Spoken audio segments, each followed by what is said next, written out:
too fast. Laura's like, you've been going 20 minutes. So Laura DeMarco has been writing for the Plain Dealer for 19 years. She told me this morning, and I was like, wow, no, that's absolutely unbelievable. She's been covering arts and entertainment and pop culture for a long time. She knows a lot about the traditions of our city, and I thought it was perfect for her to come and speak. The theme today is Tell Us This, and specifically around Christmas time, or the holiday season. So I've already wasted too much time. Laura DeMarco, if you could please come join us.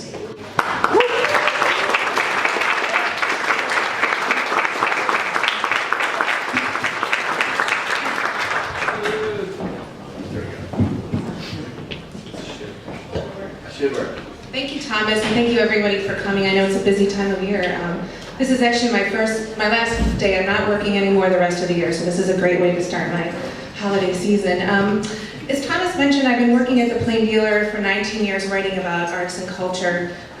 But a couple years ago, I started writing more about Cleveland history and traditions, and that was really sort of out of a personal reason. I'm a third-generation Clevelander, and I had grown up hearing all these stories about Cleveland from my grandmother, who was the first person in our family born in America in 1912, and my dad, who was born here in the 40s, and it was so different than the Cleveland I knew, so I wanted to look into this Cleveland they were talking about. And at first that was for newspaper articles, and then about two years ago, I wanted to do more than that, and I approached a publisher called Pavilion Books. They're based in London, and they do international architectural heritage books. And I had been reading their Lost Detroit, and I loved that. And they did Lost Los Angeles as well. And I said, you know, Cleveland has this great history and architectural heritage too. We were the 5th largest city once.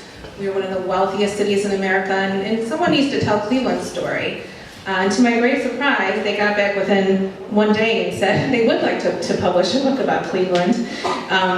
So, you know, I was so happy about that because I felt like, you know, it was time for someone to tell Cleveland's story. So that led to a book called Lost Cleveland, which came out last year. And that was about 65 lost landmarks, places that are no longer here. And I gave a lot of talks around town about that, and a common thread emerged. People wanted to talk about what was gone, and we're going to talk about some of that today. And don't worry, I'll keep it to like 20 minutes, so those of you who are working can go to work.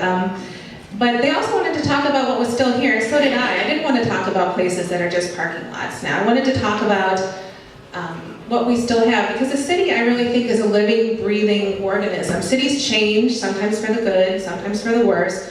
But change, you know, cities change and grow. So we're going to talk a little bit about Cleveland history today. We'll look at a few pictures of Cleveland now. We're along this theme of Cleveland then and now. And I'm going to set this over here.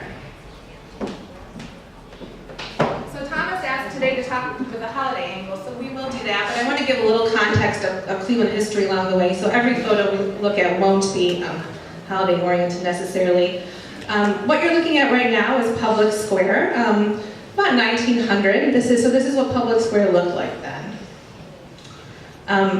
I started the book with the river because I think there's nothing more important in Cleveland history than the Cuyahoga River. I mean, Cuyahoga, you might know, means crooked, and the Cuyahoga is known for its ups and downs, its turns. And our city has such a history of ups and downs. You know, few people have had as much rise and fall as us. So I really think the city's history kind of mirrors the river in many ways. What we're looking at right here is the river, Old River Road, about 1900. So Cleveland was founded on the river in 1796. John D. Rockefeller founded Standard Oil down there in 1870, right after the Civil War. Even before the Civil War, there were shipyards and factories down there. It was because of the river and the lake and the ease of transportation that this provided that our city really grew into, you know, the 5th largest city and such a wealthy city. This is that same shot today, just to give you a sense of things. So I said the river is like Cleveland history. Well, the river is where we were founded, but it was also the site of our lowest moments as a city. As you know, 50 years ago, next summer, the river caught fire, 1969, making us the laughingstock of the nation. That was actually the 13th fire, though, and not the largest. Yeah, I know. The largest was in the 1950s. But that fire had an upside because it led to the creation of the EPA and the Clean Water Act. So again, the river, the ups and downs of history. In the 70s and 80s, the river became the site of, the old flats, as some people call it, places, bars people used to go out to, and it had hard times again. But then starting in 2012, the river had a massive comeback, the flats area here. Other parts of the river are still working, industrial buildings. But this part of the river has had close to $1 billion of investment in the last few years, since 2012. And this is that same shot today. The now pictures you'll be looking at today are from the exact same angle, same time of day and everything, to sort of give you that sense of history and place. The old photo, though, was taken from the defunct Superior Viaduct. This picture is taken from the Detroit Superior Bridge. Just another look at Public Square. This is Public Square in 1910. Some things change and some stay the same. You may recognize the old stone church there. That's something that's been a part of our history for a long time. Those people, though, are waiting for streetcars, which we don't have anymore. And the old Lyceum Theatre next door is, of course, gone. This is that same angle today. So when Moses Cleveland founded Public Square, he did it on the New England-style plan. Four quadrants, divided up as they did in New England. He was from the Connecticut Land Company. And one purpose of a town square or a public square was public discourse. This is where people came to debate, to talk.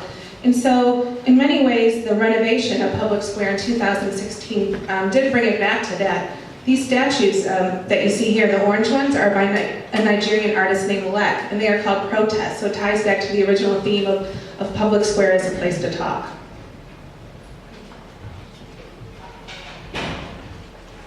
A lot of times when we talk about Cleveland history, we talk about, you've heard about Millionaire's Row, right? All those grand mansions from 1870 to 1930 where Rockefeller and Hanna and Mather and so on built their houses.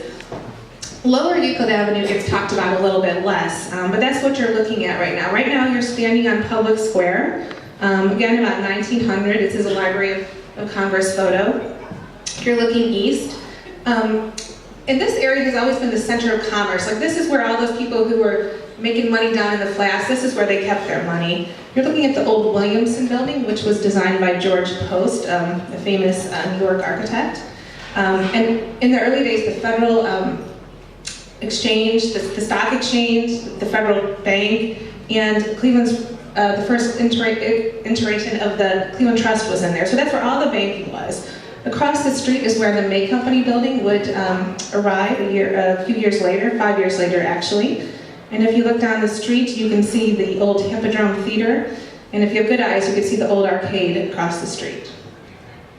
So this is that same angle today. So since that, at the time, city planners and people thought that was progress. They blew up these historic skyscrapers. One of them was by Daniel Burnham. The other was the first steel skyscraper in Cleveland for what is now has been this Ohio building, the BP building, and the Huntington building. The old arcade is still there, however, and if you look next to the May Company, you can see the Cushing building down the street, and that was one of John D. Rockefeller's first offices. But now we arrive at our holiday theme. So, you can't talk about holidays in Cleveland without talking about Higbee's. Higbee's was one of the longest running department stores in Cleveland history, and they were really famous for their holiday decorations. A lot of people don't know that Higbee's, which is on Public Square, actually goes back to the 1860s. So it was around for a really long time. It moved from Public Square down to Playhouse Square, and then it came back to Public Square in 1930. That was when the Van Swearingen brothers bought it. Coincidentally, their rapid transit line from Shaker had opened that year and was bringing people downtown, perfect for shopping in their store. They became known for their holiday decorations, as I mentioned. This is 1952. Here's the lower level inside. Those beautiful chandeliers actually went up in the 60s. Many people remember those.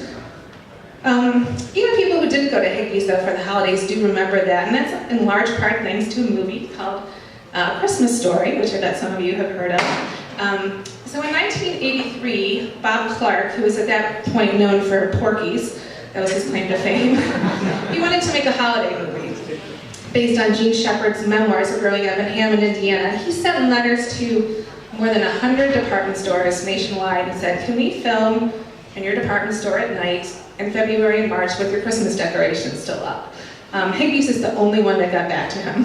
So they said, yes, you can do that, but however, we don't want our name associated with a R-rated film, so no swearing. So if you've seen A Christmas Story, you know that the old man, he says fudge and things like that, and it's thanks to Higbee's, I think that it has become such a fun, iconic movie. And here's some kids on the street looking at Higbee's in the 1980s when it was still there. This is Higbee's today.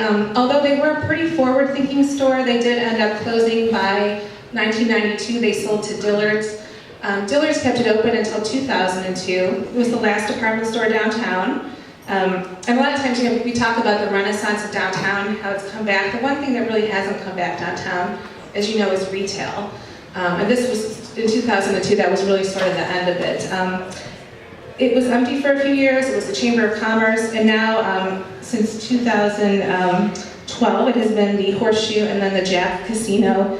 Nicely, they do put up some of those Higbee's decorations this year, so kind of keeping the memories alive.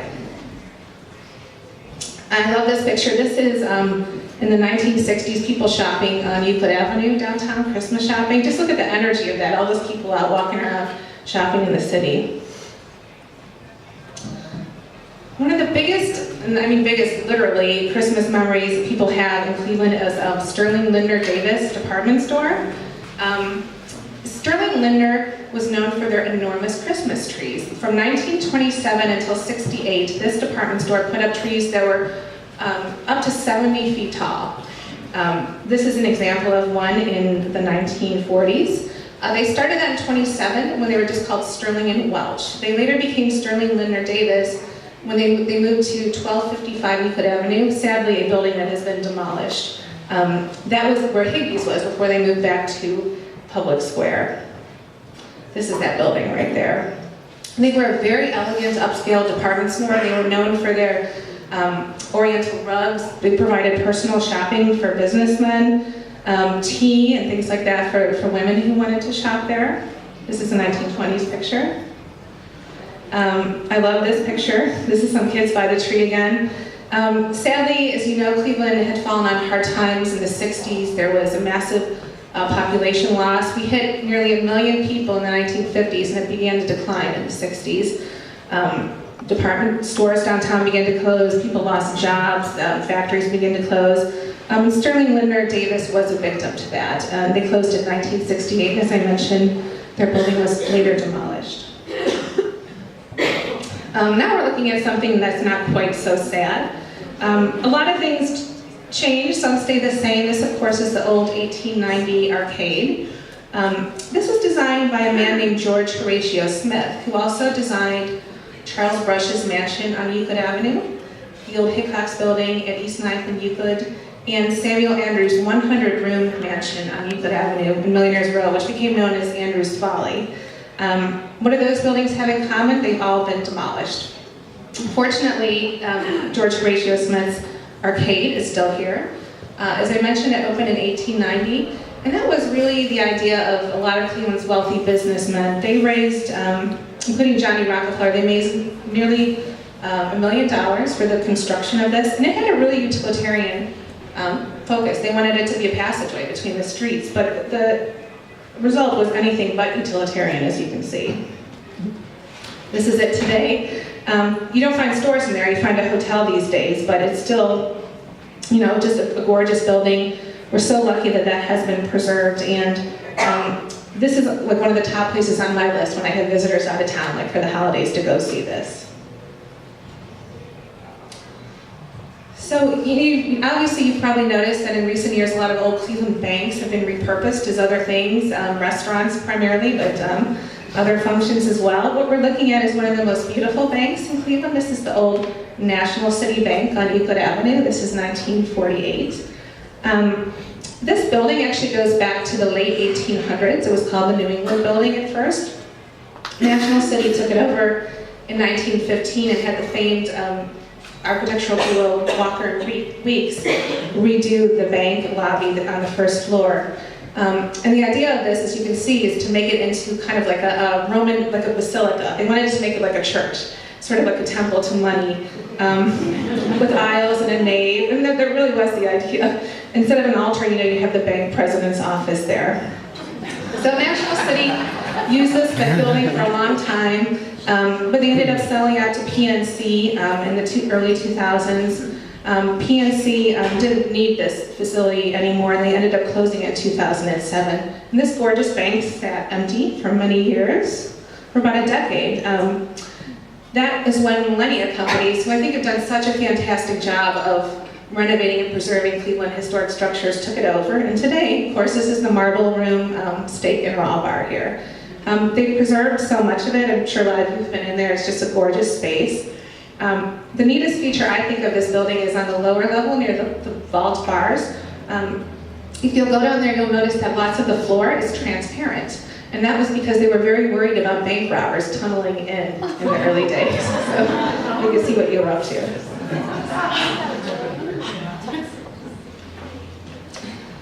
There's no bank, however, as beautiful in Cleveland history as what we're looking at now. Of course, today this is the most beautiful grocery store in the world. And the Cleveland Trust Rotunda opened in 1908. It was Cleveland's first standalone bank. All the other banks had been just in the lower levels of office buildings. For example, it too was designed by George Post, who also did the Judson Manor, which was called Wade Park Manor over at University Circle, if you're familiar with that. Unlike the National City Bank, which was in a Christian church style, this was in a Roman kind of pagan style design with a more of a round shape, Tiffany style, but not Tiffany, a window on the top. And Cleveland Trust was a really successful bank. They survived the Great Depression. They had more than $1 billion by the late 40s. They grew rapidly. They grew so rapidly that in 1971, they had Marcel Breuer, the famous modernist architect, design this tower that was behind it. But that was sort of the end of their growth. They fell on hard times. They had a lot of battles with Mayor Dennis Kucinich. We could talk for hours about that.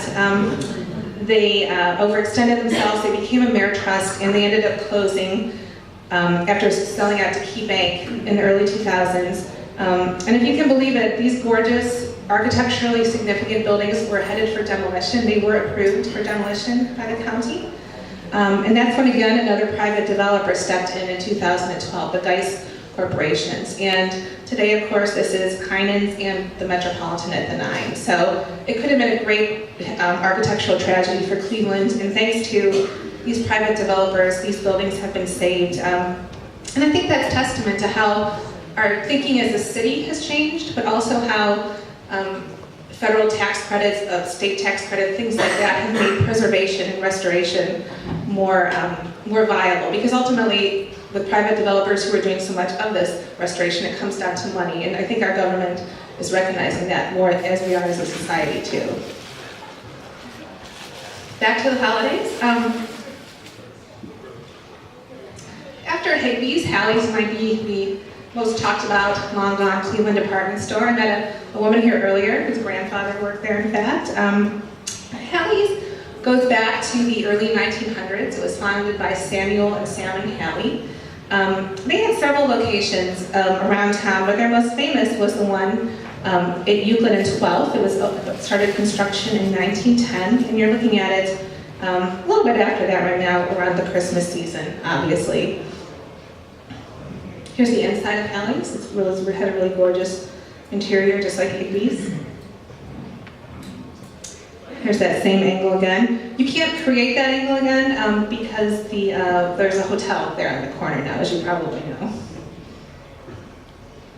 This is one of my favorite pictures. This is the perfume counter at Hallie's, caught around Christmas time in the 1950s. I always wonder what happened after that picture. But at Christmas time, this is probably why Hallie's is most remembered, Mr. Jingling. So Cleveland had our own sort of Santa figure, although he was Santa's helper, not Santa. Mr. Jingling was actually the creation of an advertising agency, a Chicago advertising agency in 1965. They came up with this idea. He was the keeper of the keys. Santa lost his keys, in his treasure trove, and Mr. Jingling found him. So he would be on the 7th floor of Hallie's. He had his own theme song. He would go, people would go and see him, and kids would tell him to tell Santa what you want, and he would give you one of those keys, on the way out. And then when Hallie's ended up closing, in fact, he moved over to Higbee's, to the Twigby shop. I personally have 2 strong Cleveland Christmas or holiday memories. I'm sure everybody has their own. One of them is going to see Santa at the old Higbee's Silver Grill when I was very young with my mom and grandma. The other is riding in a car and having to look up and see Mr. Jingling was driving in the next car over. I'm thinking that was really weird because actually Mr. Jingling is still around today. Many men played him over the years. The most famous was named Earl Keyes, coincidentally.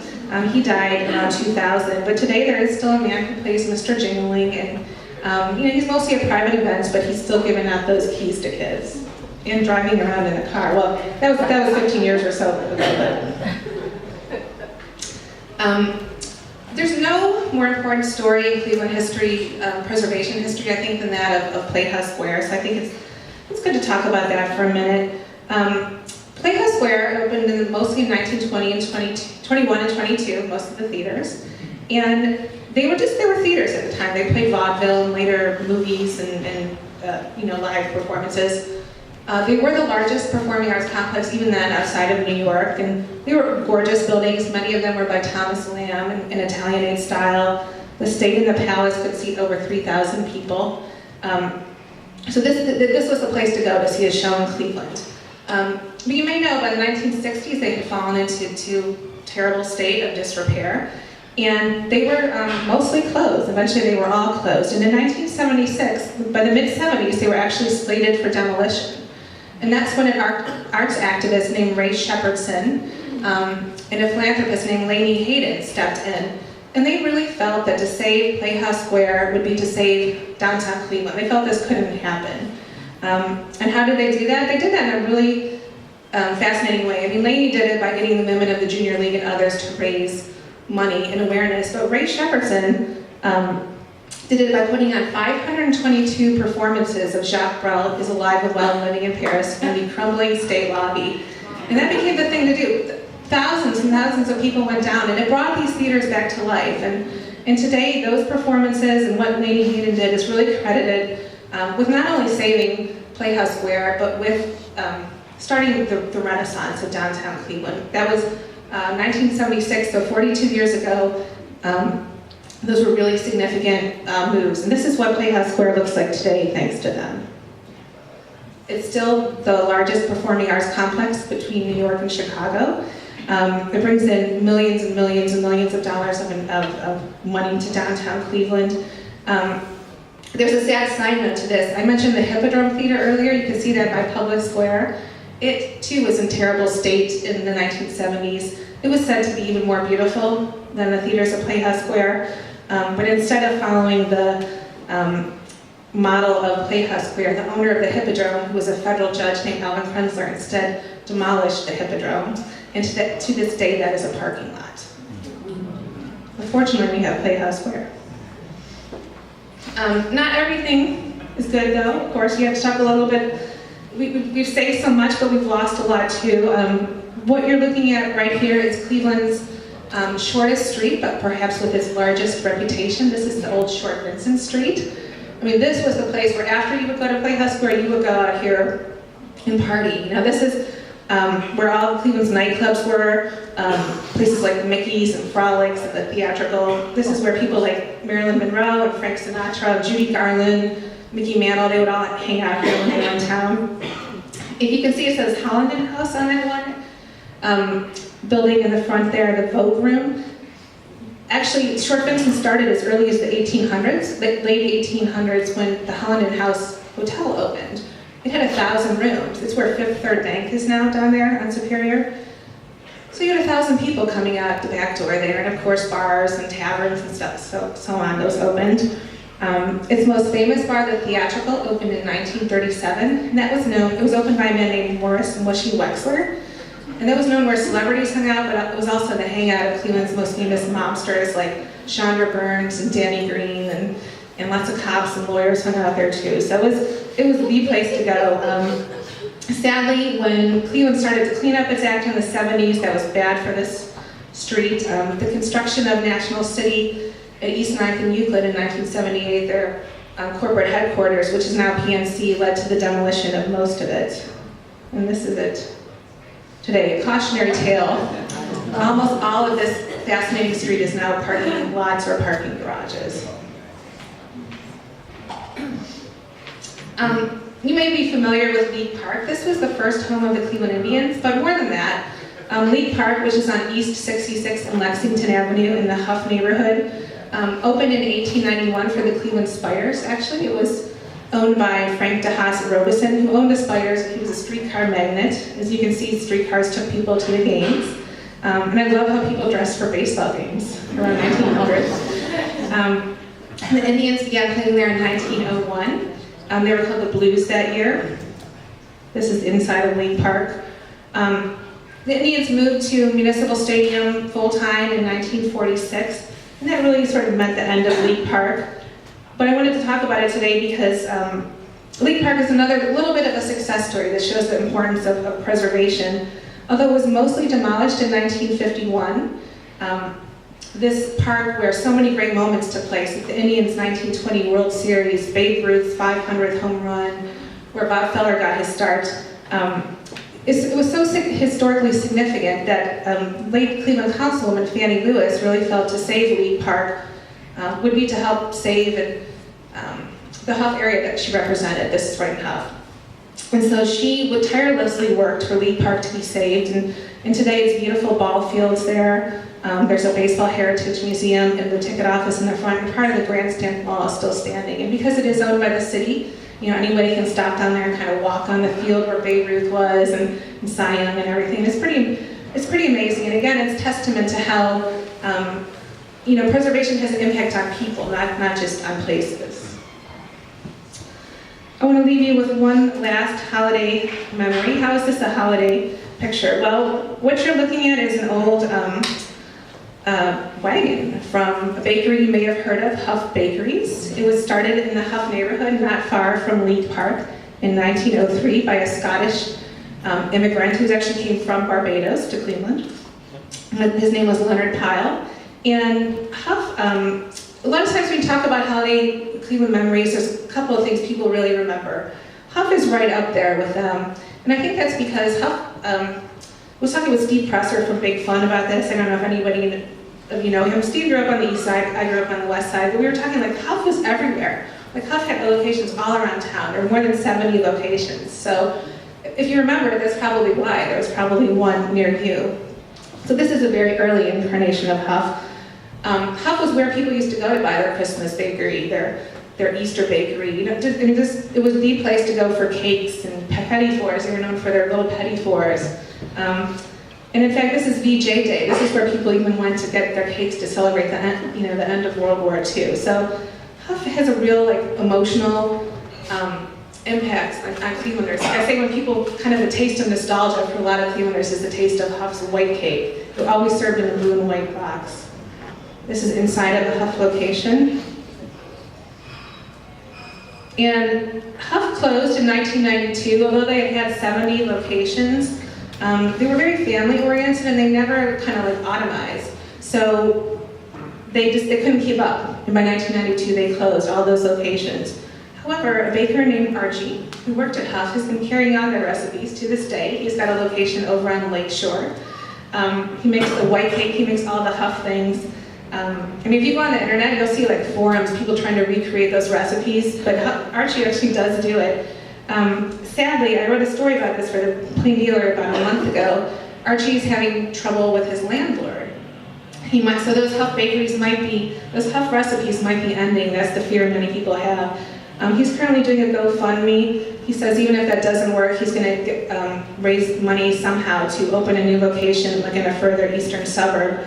But I just wanted to end with showing how different people carry on Cleveland traditions and how Archie, he's open until the end of the year, so carrying on those Huff Bakery traditions to this day. So that's an abbreviated version of my usual talk and a little more holiday oriented so everybody can get to work. But does anybody have any questions before they go?